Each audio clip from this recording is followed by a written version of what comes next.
Happy Fiesta kanatong tanan. Fiesta. Palakpakan nato ang Ginoong Dios nga makagagahom kay niining kapistahan. Kapistahan sa Pebrero 2 kasagaran nato mahibaw-an o atong mahinumduman pista sa Candelaria. No kana mao nga ga-blessing kita og mga candles.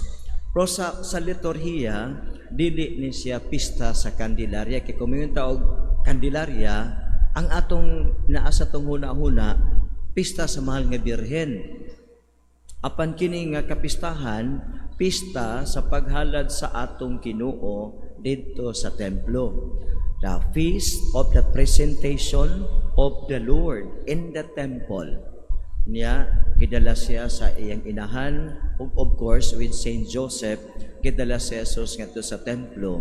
Unya didto himuon nila ang gisugo sa balaod ni Moises. Pagkatapos didto usab sa templo adunay usa ka tigulang nga ilang nakikita o mitagbo kanila kini si Simeon. Nya gikugos niya ang bata o nagampo siya sa Ginoo, nagpasalamat. Patapos adunay usa-usab ka babae nga usa ka propeta nga si Ana o mausab ang iyang gibuhat, misulti siya mahitungod sa bata sa mga tao nga nagpaabot sa kaluwasan. Kung unsay atong mahinumduman o kung unsay atong angay makatunan. Kuna pag-ingon nato nga pista sa Candelaria, ang naa sa atong huna-huna birhen, pero ang pinaka naagid untana mao kining piyesta sa Ginoo nga mao ang kahayag sa kalibutan. So, pista sa Candelaria nganong gitawag siyang Candelaria. Go back to the Bible. John chapter 8 verse 12 sa ingon dito, mingon ang Ginoo nga ako ang kahayag sa kalibutan.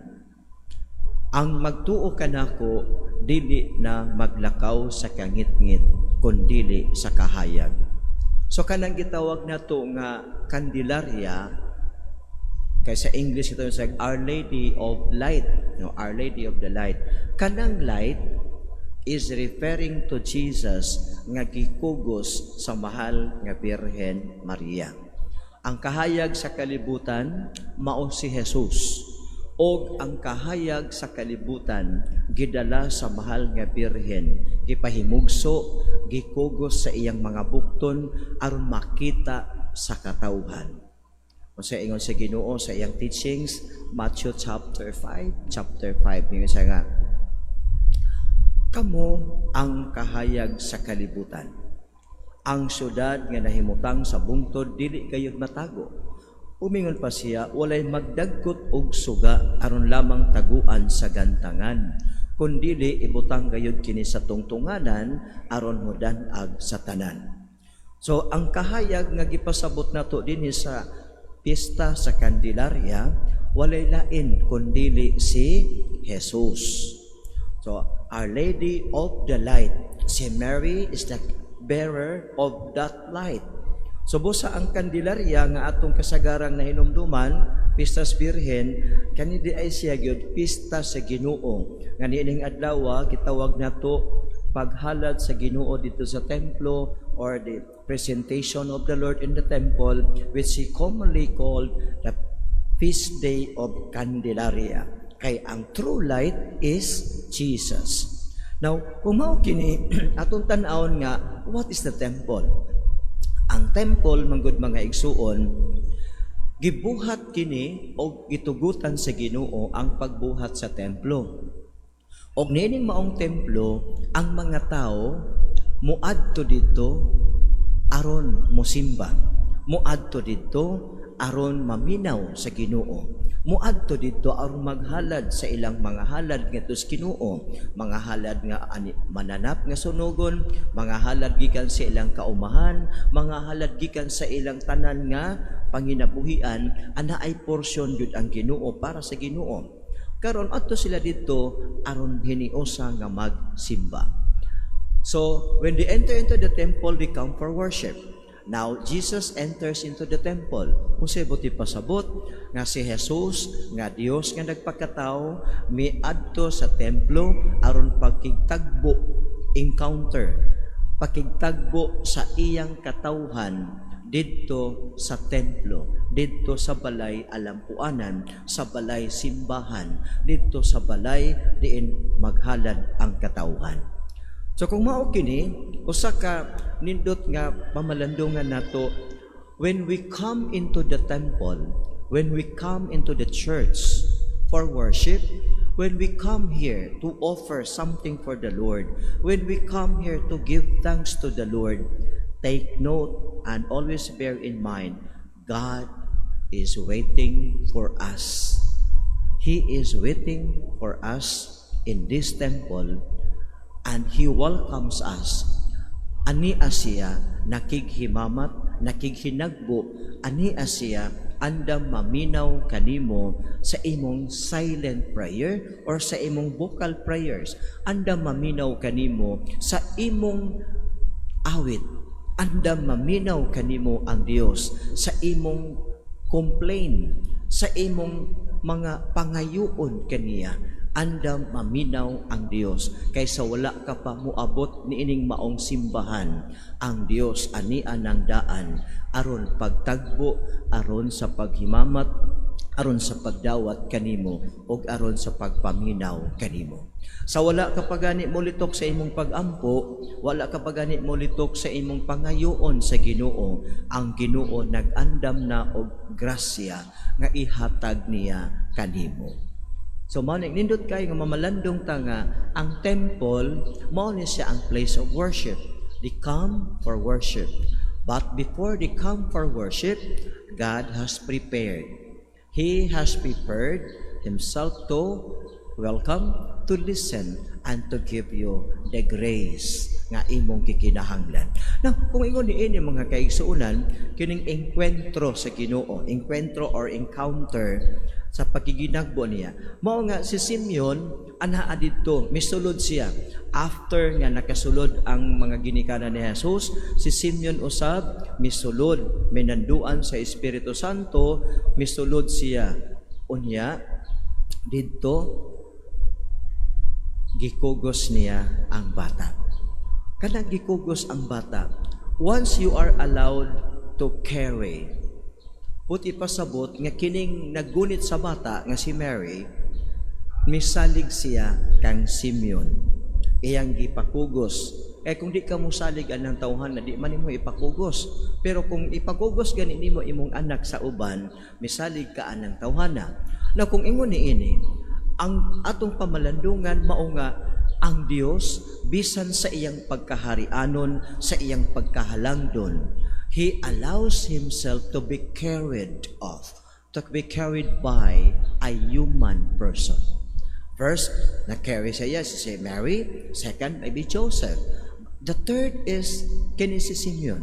Nga, ang Dios mitugot nga sapnayon siya sa mga kamot sa usa ka tawo. Nga, buti pasabot nga ang Dios dili layo kanimo. Ang Dios dili kay layo kanimo. Ang Dios anaa maabot di ay nimo, og ang Dios mitugot nga maabot siya sa tao. Ang Dios mitugot nga masapnay siya sa tao. Wala siya mapahilayo kanimo. Busa makaingon kita nga kining pagkighinagbo sa Ginoo sa iyang katawhan usa ka kasinatian sa kalipay. Tanawa si Simeon, dugay siyang panahon nga nagpaabot, nga muabot ang saad, nga matuman ang gisaad sa amahan, nga magpadala siya og Mesiyas. Unya sa pag-abot na niya, grabe ang iyang kalipay, nga moingon siya, Lord, I am ready to die. Karon Ginoo, kay imo namang gituman ang imong saad, itugot na nga ang imong sulugoon muhalin nga malinawon. Lord, itugot na nga mamatay na ko nga malinawon. O say rason, kay sa kaugalingon kong mga mata, nakita ko ang imong kaluwasan. Because si Simeon nakakita sa Mesiyas. O kanang maong encounter sa Mesiyas, minsan nga, Lord, ready na ko nga mamatay. Lord, kuhaan ako kay natuman na gayud, nakita ko gayud sa akong mga mata. So ang encounter with the Lord must be a joyful encounter. An encounter that makes us a different person. Mao ni nga kanang pakiginagbo natos Ginoo kana si Simeon ha, diyang gikugos ang bata. Unya atong hinumduman nga kining pakiginagbo sa Ginoo continue, kining pagsapnay ni Simeon sa batang Jesus continues until now. Kanang batang Jesus nga gikugos ni Maria, nga gikugos ni Simeon, midako ug sa iyang pagdako miingon siya, ako mao ang pan nga gikan sa langit. Ug ang pan nga kung ihatag mao ang akong unod. And finally, before Jesus died in the cross, He instituted the Holy Eucharist, where He made the bread, His own body, the wine, His own blood. So, kining Eucharistia, o katong Simeon, katong bata nga gikugos ni Simeon is one. Si Jesus nga gikugos ni Maria, nga gikugos ni Simeon, nahimong pagkaon nga Eucharistikanhon alang kanatong tanan.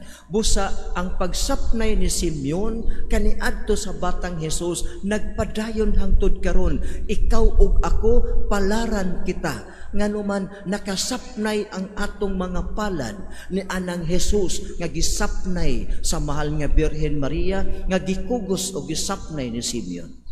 Kanang maong paghinagbo kaniadto, it also happens every time nga mag-celebrate kita sa Santos nga Eucharistia. Remember that Jesus, the baby Jesus, mitubo, midako, and finally, He gave us His own body and blood, soul and divinity to become our food and drink for eternal life. O kana, it happens only when we celebrate the Holy Eucharist. Kanang Eucharistia, gisapnay nato si Jesus. Mo na nga, nindot kaayo, kang makarealize na nga, ang atong palad, si Jesus atong gisapnay dinhi. Kani bitaw, lawas ni Kristo atong gibutang sa atong palad, ang uban gibutang sa atong dila diretso. Nga nindot nga ma-realize nato nga make ready of yourself. Si Simeon, how many years? Si Ana, how many years of waiting, preparing themselves? O sa gimo ni Ana, nagsimba adlaw o gabi, nagpuasa o nagampo. Muna nga, when we come to the Holy Eucharist, we know nga we will receive Jesus. We will encounter this Lord. Then make ready ourselves. Make ready our heart, make ready our hands. Usahay ka na atong mga kamot ay mga numero nga gipangsuwat. Na usahay atong kamot way limpyo. Usahay atong kuan ana din ha, di magkadimao. So nindot nga ang preparation sa kasing-kasing sa una-una o sa physical external preparation mag-coincide ni sila. Na ang atong spiritual preparation o ang atong physical preparation mag-coincide nga numan kay kanang imong gidawat sa santos nga kalawat mao man na ang Jesus nga gidala ni Maria, mao kana ang Jesus nga gikugos ni Simeon dito sa templo. Og karon wala lamang nato kugusa, wala lamang nato sapnaya sa atong kamot kundi atong gikalawat. Kanang Jesus nga kaniadto gisapnay karon atong gikalawat. Og ang pagkalawat kaniya maghimo kanato nga bag-ong tawo mausab sumala sa atong gikalawat. Na bitaw ta nga sige, you are what you eat. Sige, kung usay imong gikaon o ikaw you will be like that. Now, mao kan gikalawat nato ang Ginoo, so we must be like Jesus.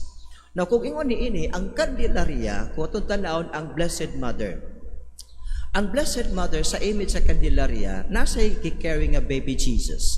Naggunit po sa diri og candle. Candle. Ang candle is a symbol of light. Mo na nga mag-ampo ganita, we light a candle. Kay kining kandila symbolizing the light. And who is that light? Si Jesus. O kanang Jesus nga gisimboluhan sa kandila, gikugos ni Mama Mary. Nga buti ipasabot nga, here is Jesus, the light of the world. Mary becomes the bearer of that light. Unya hinumduman nato nga not only Mary is the bearer of light, Nga naman, kita nga midawat kang Kristo, kita nga mikalawat kaniya. Ang light misulod sa atong kaugalingong kasing-kasing, sa atong huna-huna, sa atong kalag, sa atong lawas. Therefore, kung ang kaang light is here, ang light atong gikalawat, ang light ania sa ato, you must be shining light of Jesus in this world. Mapitaw mingon si Jesus, kamo ang kahayag sa kalibutan. Kamo ang dinagkutan nga kandila ni Kristo. Og ang kahayag dili itago kundi ipakita. Kung saan pagpakita, mingon si Jesus, busa ipadanag kayo ang inyong kahayag aron makita sa mga tao ang inyong mga maayong buhat og magdaig silang tanan sa inyong langit nung amahan. Sa pagkanindot nga mamalandong tanga, sa kandilarya di ay, ang tinuod nga light mo si Jesus. Mary is the bearer of light. Unya, kita nga mga binunyagan, nahiusa kang Kristo, midawat kang Kristo, busa ikaw ug ako, bearer of the light of Jesus. Na pag-abot sa panimalay, pagkanindot nga, ang makita sa mga tagsakop sa pamilya, mao ka ng light, dili darkness. Mao na nga ang light, unsay function sa light, kining simbahan kung wala to gipasiga kining mga suga nga dagitabnon, ngit-ngit kini kaayo. Apan tungod kay gipasiga nato na wala ang kangit-ngit, mibanos ang kahayag. Now if we are the light of Christ, the bearer of Jesus' light, now we dispel darkness. We dispel the darkness of sin, the darkness of quarrel, the darkness of conflict, the darkness of hatred, the darkness of everything that is not good in us. Humaw mga igsuon, nindot nga mamalandong ta, as we bless our candles, and as we carry our lighted candle, and as we bring these candles home, moingon ta, dili lamang kay kinirang kandila akong gidala, kundi the true light of Jesus nga niya sa kong kasing-kasing. Manguli kita unya, humanatog pangaon, humanatog pangalawat sa santos nga Eucharistia, kanang bata nga kahayag nga gikugos ni Simeon karon ato nang gikalawat. O sa pag-abot nato sa atong panimalay, kita mahimong kahayag sa pamilya, mahimong kahayag sa atong katilingban where we live.